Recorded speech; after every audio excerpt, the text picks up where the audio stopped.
What is up, guys? Mr. Rasmussen here, otherwise known as the Woodbender, because I am the master of all the shop elements, and today I am continuing my pen making series by making pen number 18 out of 27. The 27 pens are all rare or exotic wood species, and so far I am really happy with how well the collection is coming along. And I'm really excited to add today's pen to the collection because today's pen comes from Central America and is called Cocobolo.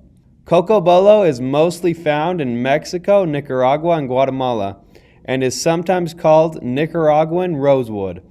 Cocobolo is a stunning and unique hardwood that has become a prized material amongst woodworkers.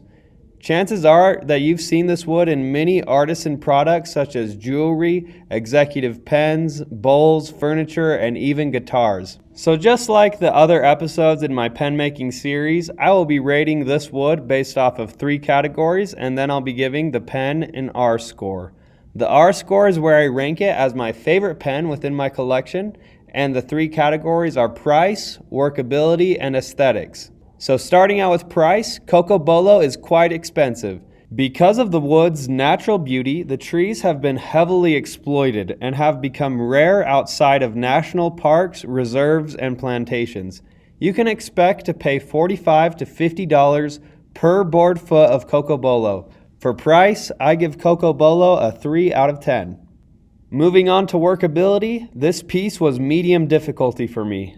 The wood is quite hard and dense, but didn't give me any real problems while I was making this pen.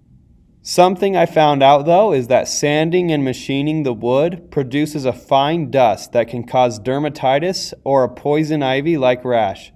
The dust can also cause orange stains when it comes into contact with skin.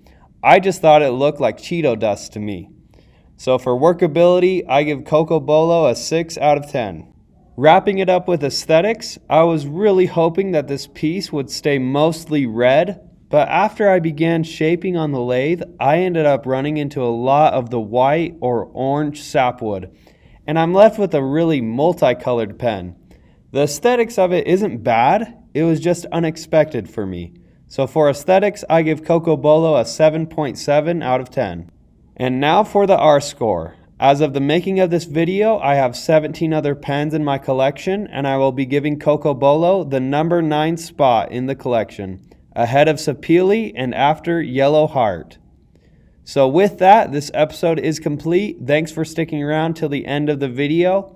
Here's all the pen blanks that I still need to turn, so like and follow along and let me know which one you think I should do next.